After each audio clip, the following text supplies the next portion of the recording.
गेल्या काही दिवसांपासून दडी मारून बसलेला पाऊस आता पुन्हा एकदा राज्यात धुमाकूळ घालण्यासाठी सज्ज झालाय। होय, तुम्ही बरोबर ऐकत आहात। हवामान विभागानं आता अत्यंत महत्त्वाचा अलर्ट जारी केलाय। ताशी 60 किलोमीटरच्या वेगानं वारे वाहणार आहेत आणि पाऊस अक्षरशः धोधो कोसळणार आहे।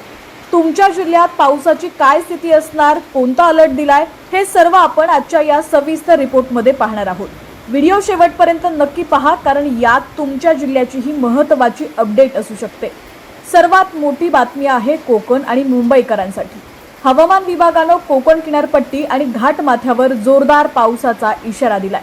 चला तर मग विभागवार हवामानाचा अंदाज समजून घेऊयात। पण त्याआधी तुम्ही जर HPN मराठी न्यूज चॅनल पहिल्यांदाच पाहत असाल आणि अजूनही चॅनलला सबस्क्राइब केलेलं नसेल, फॉलो केलं नसेल तर नक्की करा, जेणेकरून HPN मराठी न्यूज चॅनलचे अपडेट्स लवकरात लवकर तुमच्यापर्यंत पोहोचण्यास नक्कीच मदत होईल।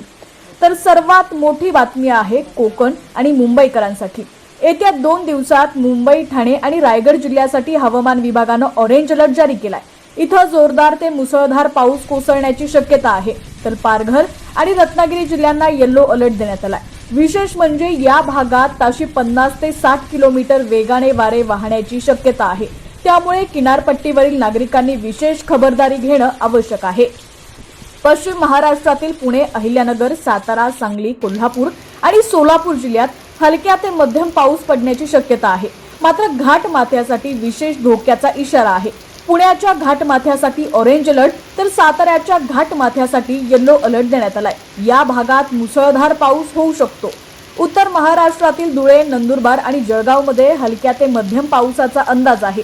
पण नाशिकच्या घाटमाथ्यासाठी येलो अलर्ट जारी करण्यात आलेला असून तिथं जोरदार पाऊस होण्याची शक्यता हवामान विभागानं व्यक्त केली आहे। मराठवाड्यातील छत्रपती संभाजीनगर, जालना, परभणी, बीड, हिंगोली, नांदेड, लातूर आणि धाराशिव जिल्ह्यासाठी कोणताही अलर्ट देण्यात आलेला नाहीये। या भागात केवळ ढगाळ वातावरण आणि हलक्या पावसाची शक्यता आहे।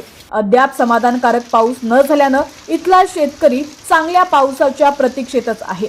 विदर्भाची स्थिती ही मराठवाड्यासारखीच आहे। अकोला, अमरावती, बुलढाणा, भंडारा, चंद्रपूर, गडचिरोली, गोंदिया, नागपूर आणि वर्धा जिल्ह्यातही कोणताही अलर्ट नाही। पुढील काही दिवस इथं फक्त ढगाळ वातावरण आणि हलका पाऊस पडू शकतो। मंगळवारी प्रामुख्यानं मुंबई, ठाणे, रायगड आणि पुणे घाटमाथ्यावर पावसाचा जोर सर्वाधिक राहील। राज्यात अद्याप सार्वत्रिक समाधानकारक पाऊस झालेला नाहीये, पण जिथं अतिवृष्टीचा इशारा आहे तिथं नागरिकांनी आणि शेतकऱ्यांनी हवामान विभागाच्या सूचनांचं काटेकोरपणे पालन करावं। विनाकारण घराबाहेर पडणं टाळा आणि सुरक्षित राहा। तुमच्या भागात सध्या पावसाची काय स्थिती आहे, पाऊस आहे की ऊन, आम्हाला कमेंट करून नक्की सांगा। ताजा आणि अचूक हवामान अपडेटसाठी आपल्या HPN मराठी न्यूज चॅनलला सबस्क्राइब करायला विसरू नका। तसंच हीच बातमी जर तुम्ही आता फेसबुकवरती पाहत असाल तर आपल्या हक्काच्या HPN मराठी न्यूज या पेजला फॉलो करायला विसरू नका। धन्यवाद।